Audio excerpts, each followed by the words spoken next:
Ստաբյուրի բանալին մալանչի մեջ։ Նորվեգական հեքիաթ։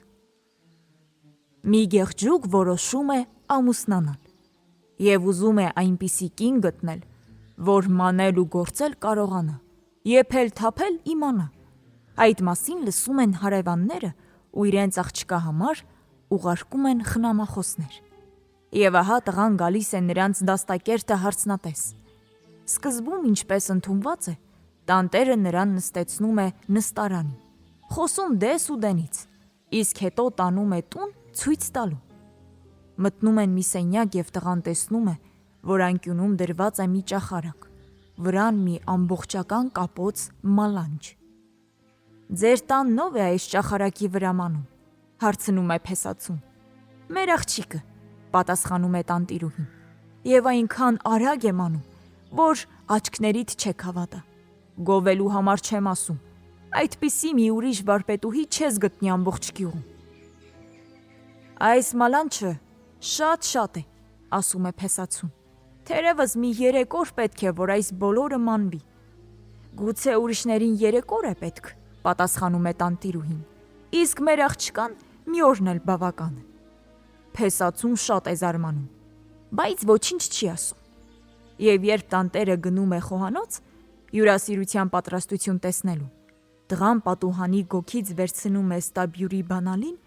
ու աննկատ մտցնում մալանչի մեջ։ Տանտերերը սեղան են բացում, փեսացուին նստեցնում, հյուրասիրում են Աստծո տված բարիքներով, և ապա տղան պատրաստվում է գնալ տուն։ Հրաժեշտ տալով տանտերերին,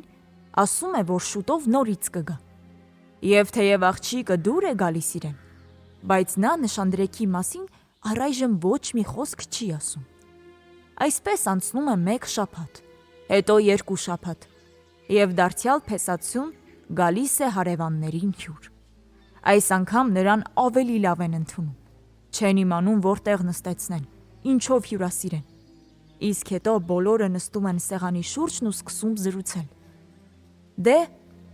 ի՞նչ նորություն կա ձեզ մոտ», հարցնում է տղան։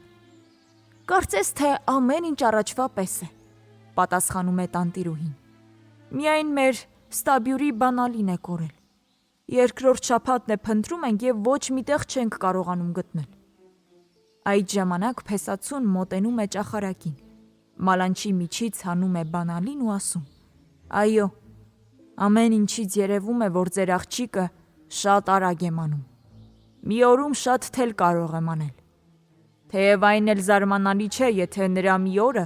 տևում է ծննդից մինչև զատիկը»։ Ասելով այս խոսքերը,